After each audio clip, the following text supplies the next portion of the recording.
Welcome back, beer tubers. Today we're going to take a look at the Bruery's Batch 1000.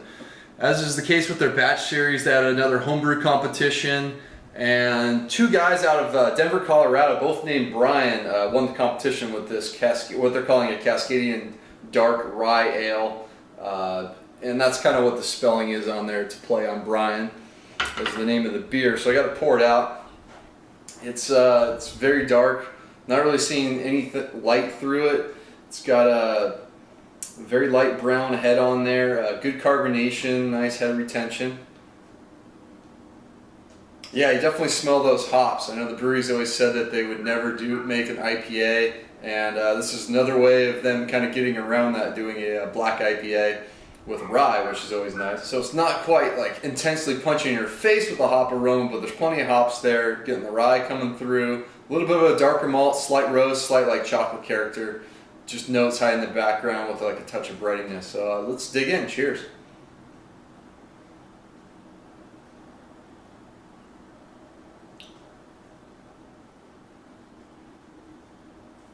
Yeah, it's got some good balance to it initially. It's not overly bitter, not overly intense with the bitterness, but it works well with the malt base that it shows. So up front, you're hit with those hops. You get a lot of pine, a lot of bitter grapefruit peel. It's got a little touch of a sweeter hop edge to it, like a little bit of that like sweeter orange note, but not much. Touch of earthiness in there as well. And then midway through, you get the sweet malt base coming through. The malts add a good amount of sweetness, and then that's kind of interesting. It turns into a more bitter finish.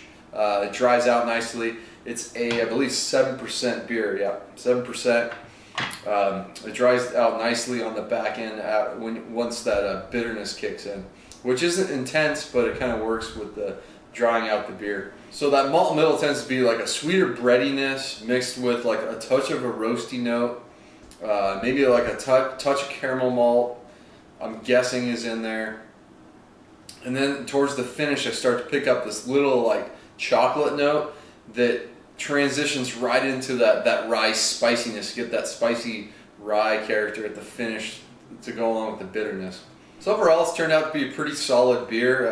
Enjoying it. It's a nice take on a black IPA style. Like Bryeian beer. I know the brewery loves rye in their beer, so that's probably one of the reasons why they chose this one.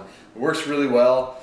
In this case, it's not up there with the best of the black IPAs, but very well done. So I'm going to go B. Recommend checking it out if you can get this one near you. And of course, drink it fresh, but you know it's got a pretty good malt base to it, so it'll probably hang in there age-wise better than some other beers out there. Well, at least regular IPAs. So that's going to wrap it up. Until next time, please comment and subscribe. Cheers.